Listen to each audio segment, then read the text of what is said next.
Bienvenidos, esto es Radio Sefarad y estas son las noticias. Empezamos como siempre con los titulares de hoy. Detenciones en España por posible desvío de armas del mercado negro a grupos yihadistas.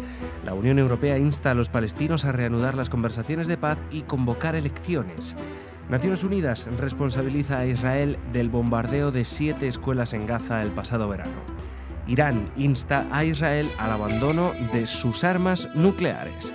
Estas son las noticias que tenemos preparadas para hoy y como siempre para comentarlas está Jorge. Hola Jorge. ¿Qué tal, Jordi? Luego viene al estudio Raquel para traernos noticias de corte cultural, pero empezamos en España. La Guardia Civil de España investiga el posible desvío de armas procedentes del mercado negro a grupos yihadistas tras desarticular una trama que se dedicaba a comprar armas inutilizadas en el extranjero, repararlas y volver a ponerlas en circulación.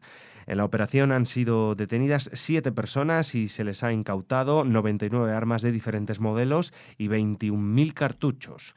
Entre los arrestados hay un joven policía de unos 30 años que presta sus servicios en labores de policía judicial. Los arrestados contaban con un taller en Alicante, desde donde vendieron al menos 20 armas, aunque su punto de venta habitual estaba en Málaga, donde se sospecha que vendieron otro centenar de armas en el mercado negro.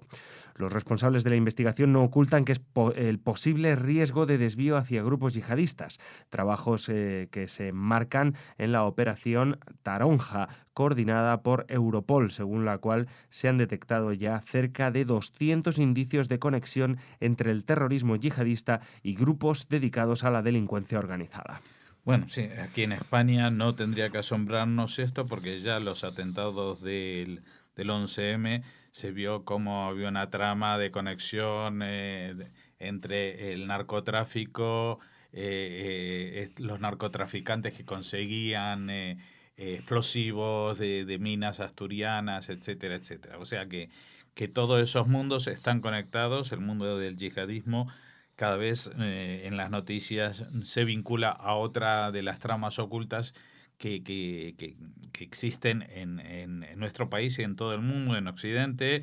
Si ayer hablábamos del tráfico de personas, que los mismos que estaban organizando acciones terroristas, pues en Italia, por ejemplo, se financiaban a través de visados falsos para inmigrantes ilegales y contratos falsos. También no hay que descartar que esté vinculado el tema con no solamente con el narcotráfico, sino con la trata de blancas, o sea, con la prostitución, etcétera. Todos los mercados negros están interconectados entre sí.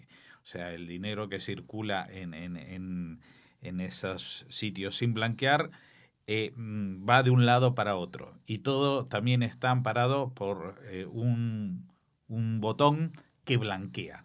Y ese es el botón que puede acabar con todo eso, que es el tema de los bancos y los paraísos fiscales. Parece que esto no tiene nada que ver con la noticia que acabamos de leer. Pero si todo el dinero que circula por estas tramas no pudiera meterse en los bancos, pues estarían en condiciones mucho más difíciles de financiar el terrorismo, la compra de armas, etcétera, etcétera. Eso lo hemos visto incluso hoy en día cuando en la Corte Penal Internacional pues se está vinculando el tema de la entrada del Estado palestino al Tribunal Penal Internacional condicionado por estas demandas que hay de financiación del terrorismo a través de bancos árabes que han sido castigados en Estados Unidos. Así que todo este mundo, el submundo, el mundo oscuro de la muerte, del abuso, etcétera, está conectado, pero no podría subsistir si no tuviera esa salida al mundo exterior, al mundo, digamos, limpio, a través de los bancos. Y ahí, claro, está el efecto terrible de la corrupción.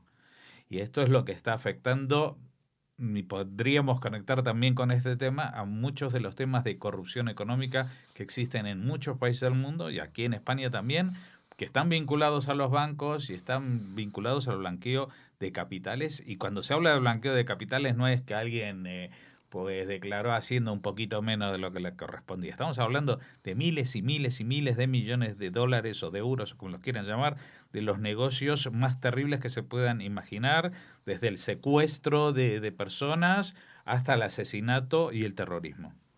Seguimos. El representante de la Unión Europea en Jerusalén, John Gad Rutter, presentó esta semana al ministro de Exteriores palestino, Riad al-Malki, un informe en el que anima al gobierno palestino a retomar las negociaciones y convocar elecciones con la puesta en práctica de medidas positivas en vista a una pronta reanudación del proceso de paz en Oriente Medio y la convocatoria de elecciones presidenciales y legislativas libres y justas en toda Palestina para favorecer las reformas.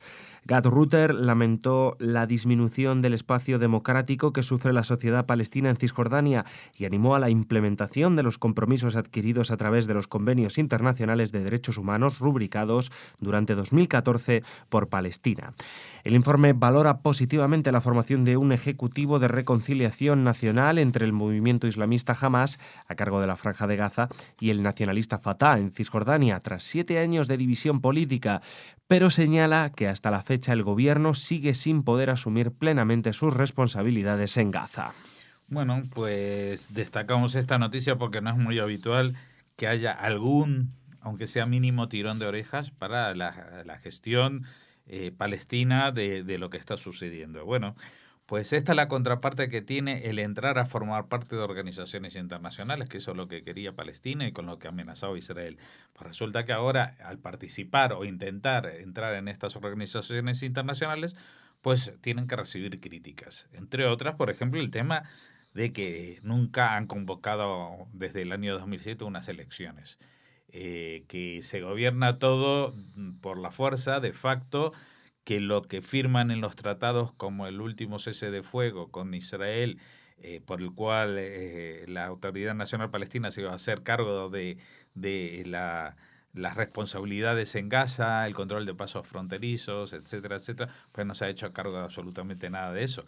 Más allá de que tengan o no un gobierno de coalición con Hamas, que eso es la opinión del representante de la Unión Europea, es que es positivo. No sé si es positivo o no, pero no ha cambiado absolutamente nada y no les ha permitido a la Autoridad Nacional Palestina entrar siquiera físicamente a hacer algo en Gaza. Ya hemos visto cómo hace pocas semanas salieron incluso ofendidos porque los de Gaza les pedían el dinero que se había prometido en una especie de congreso internacional de donantes con miles de millones de euros que nunca han llegado, por lo menos a Gaza. Puede ser que a Cisjordania y a las cuentas en Suiza haya llegado una gran cantidad.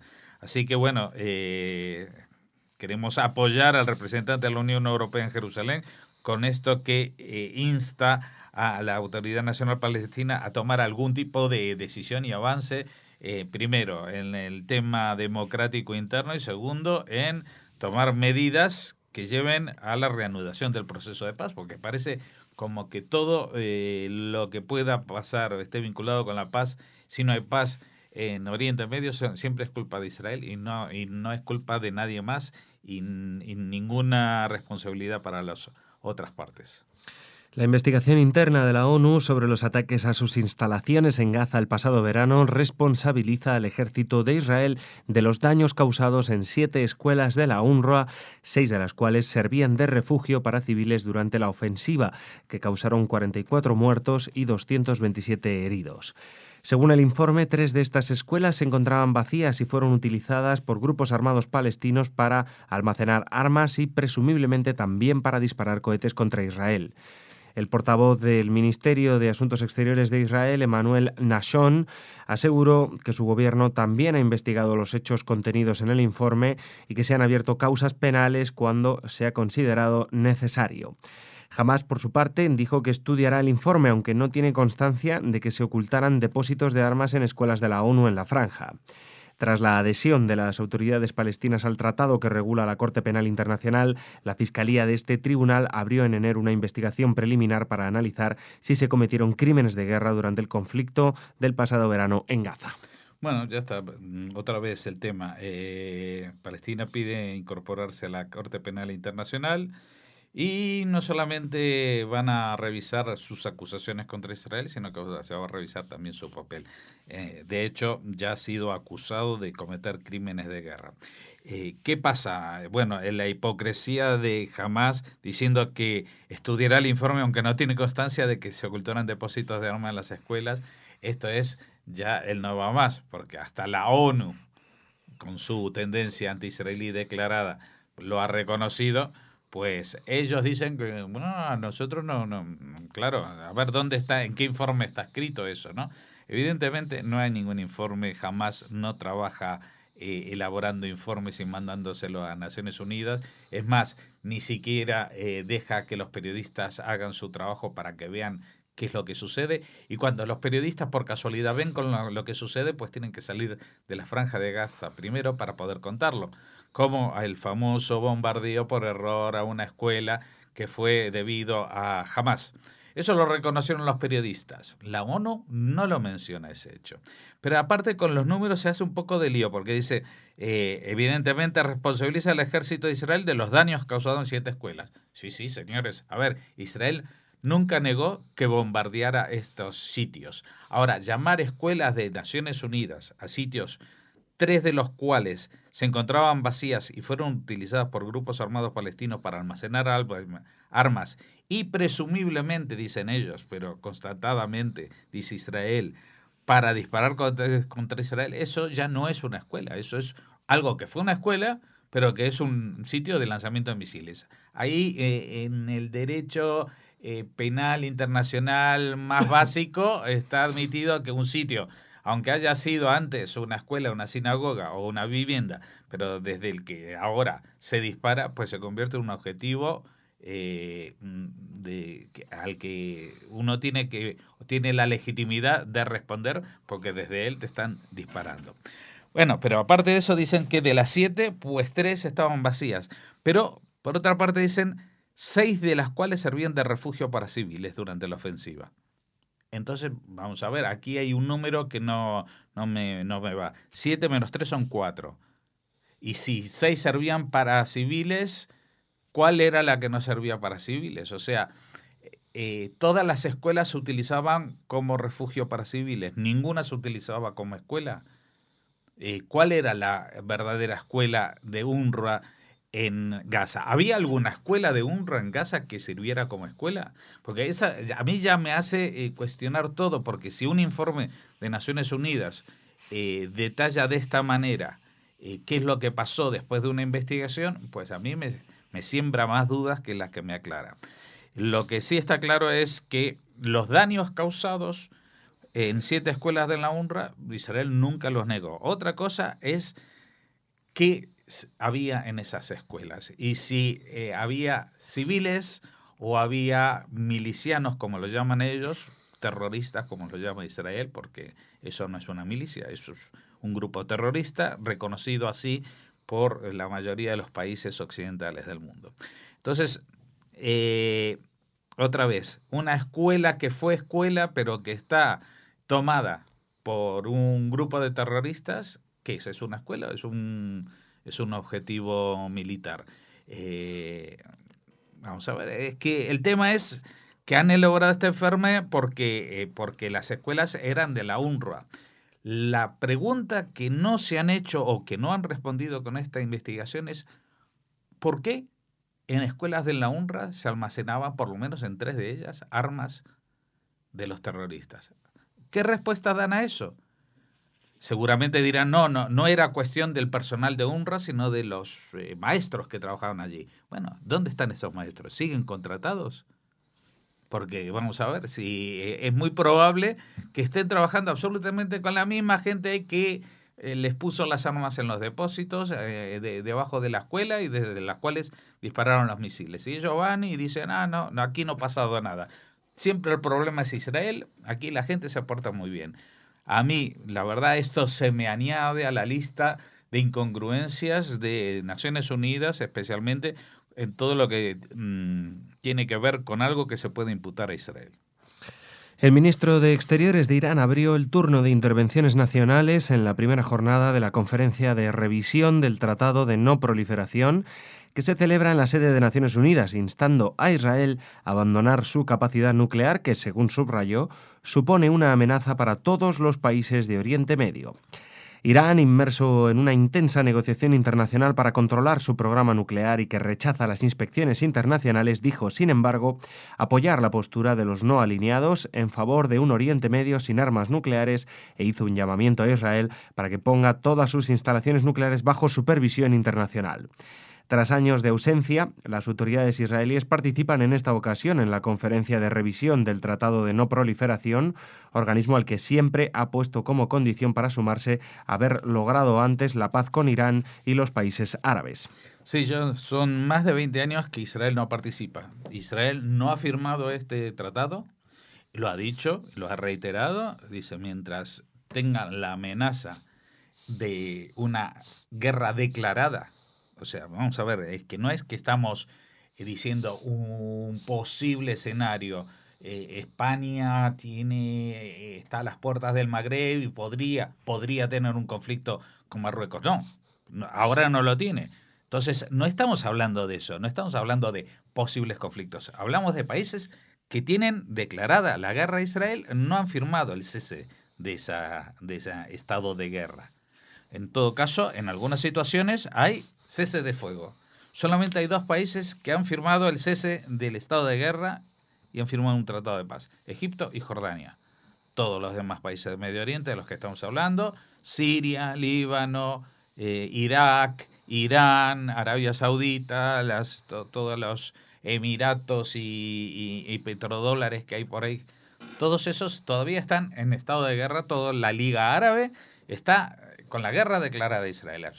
Mientras uno esté en estado de guerra, decir, bueno, ahora yo depongo las armas porque soy muy bueno, es como decir, ahora yo me suicido y dejo que por favor vengan a matarme. Esto es lo que ha dicho Israel, que nunca ha reconocido oficialmente que poseyera armas nucleares, pero que todo el mundo supone que las tiene también por la capacidad tecnológica que tiene Israel. Y también porque en su momento hubo unos ensayos nucleares con Sudáfrica que se hablaron que tenía algo que ver, y también hubo unas delaciones de un trabajador de la central nuclear de Dimona en Israel que publicó en un periódico inglés acerca de la capacidad nuclear israelí, cosa que nunca se confirmó ni se desmintió. El tratado, bueno, pero más allá de eso, que existe esa posibilidad o no, eso es lo que dice Irán, que eso es lo que amenaza al Oriente Medio. Ese es el problema de Oriente Medio. Israel tiene eso o no lo tiene hace 20, 25 años o 30 años, según todas las fuentes consultadas, y eso es el problema de Oriente Medio. Eso es lo que ha desatado la guerra en Siria, lo que ha llevado a la revolución de los ayatolás en Irán. Eso es lo que ha llevado un poco más que a la bajada del precio del petróleo. También tendrá algo que ver con esto. La situación de sumisión de gobiernos títeres de Líbano a Siria, todo eso tiene que ver con la potencia nuclear de Israel. Es algo realmente difícil de aceptar, pero lo más que es inaceptable para alguien que tenga ya no 2 dedos de frente, sino medio milímetro de frente, es que Irán exija que Israel acabe con su capacidad nuclear y deje que se hagan inspecciones internacionales cuando él no las admite.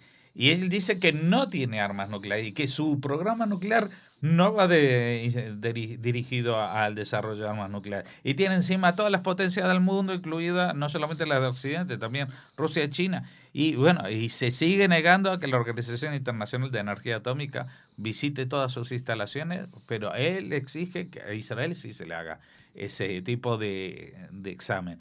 Y otra vez, Jordi, como en la noticia anterior, tenemos otra noticia que sale del entorno de Naciones Unidas. Este edificio donde parece como que se condensara toda la hipocresía política de este planeta.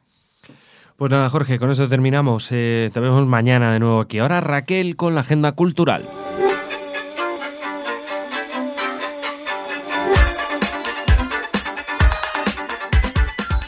Ya estamos en el espacio cultural junto a Raquel, como siempre. Hola, Jordi. Raquel, ¿qué tal? ¿Cómo Muy estás? bien. ¿Qué nos traes hoy? Pues vamos a hablar durante todos estos días de esa tercera cumbre Herencia, pero en este caso nos trasladamos casi al final de la cumbre. Ya les hablaremos, ya haremos entrevistas, ya les contaremos acerca de todos estos representantes de las comunidades sefardíes de, por ejemplo, El Cairo, Buenos Aires, Río de Janeiro, Sarajevo, Jerusalén, Belgrado, Sídney, que están presentes en Madrid. Con ellos hablaremos, les decimos, pero en este caso nos trasladamos en el tiempo y en el espacio y nos vamos a Castrillo Matajudíos, o Mota de Judíos, como se llamará oficialmente muy pronto.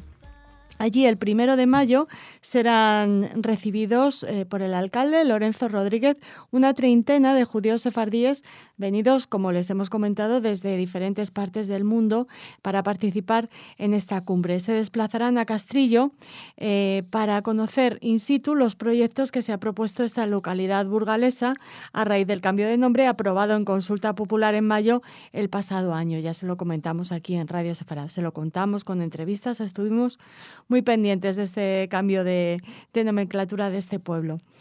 Después de que el director de las excavaciones explique los hallazgos que se están produciendo desde que se iniciaron los trabajos hace apenas unos meses, en las excavaciones que se están realizando en La Mota, que forma parte de este pueblo, pues se reunirán en una carpa montada para la ocasión, donde responsables del proyecto explicarán con medios audiovisuales las iniciativas que se pretenden desarrollar, entre las que, esto es muy interesante, Jordi, además de continuar con las excavaciones, bueno, pues pretenden construir un centro de interpretación de la cultura sefardí en el Camino de Santiago. Ah, mira, muy bien. Muy interesante. Sí. Creo que no hay nada parecido en todo el camino y la verdad es que, bueno, aunque algunas de las ciudades que forman parte del camino forman parte también de la red de juderías y por eso, claro, el interés judío está presente, pero Aunque que el camino haya... en sí no parece muy judío. No. Una peregrinación a un apóstol, pero No, bueno, Santiago era judío, si lo vemos por ese lado, pero Hombre, bueno. lo que fue una ruta por la que pasaba muchísima gente y se creó una vida en torno al Camino de Santiago fundamental, de alguna manera. Sí, Raquel, y es un sabes camino que... de trascendencia también, ¿no? Y más allá de la Hombre, religión. Hay quien dice, no seré yo, pero Y pagano, ¿no? yo lo he oído por ahí, que me han dicho que esto del apóstol Santiago también fue una muy buena estratagema con el objetivo Un marketing genial de repoblar la claro. península ibérica de cristianos, porque había pocos en aquella época y necesitaban volver a la cristiandad al sur de Europa. Entonces, bueno, esa es una idea que tienen algunos. Pero mira, hay muchos judíos y muchos israelíes que están, sobre todo los israelíes, están empezando a descubrir ahora el Camino de Santiago. Entonces, bueno, pues es un punto interesante poder tener un centro de interpretación de la cultura sefardí dentro del camino. Es fantástico. La visita de este grupo de herencia concluirá con un almuerzo que tendrá lugar en la propia carpa. Y bueno, desde aquí felicitamos al alcalde Lorenzo Rodríguez y a todos los ciudadanos de Castrillo Matajudíos que están logrando de una manera maravillosa deshacerse del matajudíos y se van absolutamente al extremo del amajudíos, así que... Pues sí, a este paso sí, bueno, una pequeñísima localidad de Burgos, recordemos que creo que tiene 100 habitantes o... No me acuerdo de cuántos habitantes son, pero el alcalde es simpaticísimo, tuvimos oportunidad de conocerle en persona he dicho hace esto muy pocos días. Y alguien nos está oyendo y está diciendo que Burro es, ¿cómo va a tener 100 habitantes? Bueno, pues no lo sé, no estoy seguro, sé que es una localidad pequeñita, pero bueno, que está trabajando mucho y eso nos gusta. Nos gusta mucho. Como también nos gusta traerles, siempre que podemos, noticias que nos hablen de esos hallazgos arqueológicos que se producen en Israel. En este caso se han encontrado amuletos y escarabeos egipcios de 3.400 años de antigüedad en una cueva israelí. Antes de introducirme en esta cueva y en esta noticia, quiero aclarar que no me he equivocado con lo de escarabeos, que no son escarabajos egipcios, sino que son amuletos de vida y poder en forma de escarabajo. Ajá. Lo digo porque al leer escarabeos dices, madre mía, ¿no se habrá equivocado esta chica y serán escarabajos? No. Pero el escarabajo es un elemento muy importante de la mitología egipcia. No te puedo decir mucho más porque no me acuerdo, pero sé que es uno de sus elementos, ¿no? Claro, representa la vida y el poder. Creo que el gato también y, bueno... Y el sol. El sol, bueno, el sol. Me imagino. Bueno... Sí. Introduzcámonos en la cueva, Jordi, para hablarles de estos arqueólogos de la Autoridad de Antigüedades de Israel que han encontrado un gran número de artefactos típicos egipcios y más de 300 vasijas de cerámicas. Los han hallado en una cueva en las cercanías del kibutz Lahav, en el sur de Israel. Los datan estos hallazgos entre la Edad del Bronce final, en el 1500 antes de la Era Común, y la Edad de Hierro, en el 1000 antes de la Era Común. Han encontrado muchísimas conchas, cerámicas, objetos hechos de alabastro, sellos, impresiones de sellos y vasos de cosméticos, por ejemplo. En palabras del doctor Ganor, que es uno de los investigadores, de los expertos que han hallado estas antigüedades, entre los muchos artefactos que fueron descubiertos, la mayoría de los cuales son característicos de la cultura judaíta del sur del país, encontramos, dice el doctor Ganor, decenas de sellos de piedra, algunos de los cuales tienen forma de escarabajo alado, símbolos de osos tallados e imágenes típicas de la cultura egipcia que prevalecía, esto es interesante, en el país en la Edad de Bronce. Algunos de los sellos fueron elaborados con piedras semipreciosas provenientes de Egipto y de la península del Sinaí. Por su parte, la doctora Dafna Bentor, del Museo de Israel, ha explicado que la mayoría de los sellos de escarabajo que se han encontrado en la excavación están fechados entre los siglos XV y XIV antes de la Era Común, y es que durante este periodo Canaán estaba gobernada por Egipto. Es cierto, se estarán preguntando nuestros oyentes y estarán haciendo sus cálculos. Es cierto que los israelitas salieron de Egipto, pero las evidencias de la excavación de la cueva muestran que los egipcios no perdieron el contacto con los israelitas ni con sus descendientes. Esto se ha atestiguado en los trabajos arqueológicos en los que hemos descubierto evidencias de muchos años después del Éxodo que reflejan todavía la influencia de la cultura egipcia en los residentes judaítas del país. Según los expertos, un primer examen de los hallazgos muestra que algunos de los objetos fueron producidos en el propio Egipto. ¿Cómo llegaron hasta esta cueva y hasta esta zona? Pues fueron llegados a Canaán por los propios israelitas o por comerciantes. Sin embargo, se comprueba que otros artefactos fueron hechos ya en Canaán con métodos que imitaban las técnicas de producción de Egipto y que copiaban los motivos culturales egipcios, aunque utilizando las materias primas locales. O sea, que un intercambio muy interesante que nos han revelado estas vasijas, estos sellos descubiertos en esta cueva cerca de un kibutz, del kibutz Lahav, en el sur de Israel. Pues nada, qué bonito, Raquel, muy bonita la arqueología y muy interesante. Está claro, ¿no?, que de alguna manera la influencia de un imperio tan longevo y tan potente como era el egipcio en estos objetos de vida material, de vida casi cotidiana, digamos, no hablemos de grandes obras de arte, pues está clara la influencia, es inevitable, ¿no? Seguimos hablando de arqueología, pero en este caso en España, en Lorca, porque nos queda todo el mes de mayo, ya estamos despidiéndonos de abril, para disfrutar de la exposición Lorca, Luces de Sefarad. Ya saben que esta exposición nos muestra los resultados de las excavaciones arqueológicas realizadas durante estos últimos años en el castillo de Lorca, en Murcia, que constituyen, pues un hito en el conocimiento de la cultura judía. La exposición, en la que colaboran la región de Murcia y el ayuntamiento de esta provincia, contribuye a este esfuerzo de mostrar la cultura judía como parte del sustrato cultural y patrimonial español, mediante la exhibición de las piezas más significativas halladas en el barrio judío de Lorca. Centro Sefarad nos ofrece esta exposición, Lorca, Luces de Sefarad, hasta finales de mayo. Así que queremos recomendársela y recordarles que tienen todo este mes, el mes que viene, para disfrutar de estos hallazgos arqueológicos, en este caso no en una cueva, sino en Lorca y aquí en Madrid, en el Centro Sefarad Israel. Así es, un pedacito de Lorca en Madrid. Gracias, Raquel. Hasta mañana. Hasta mañana.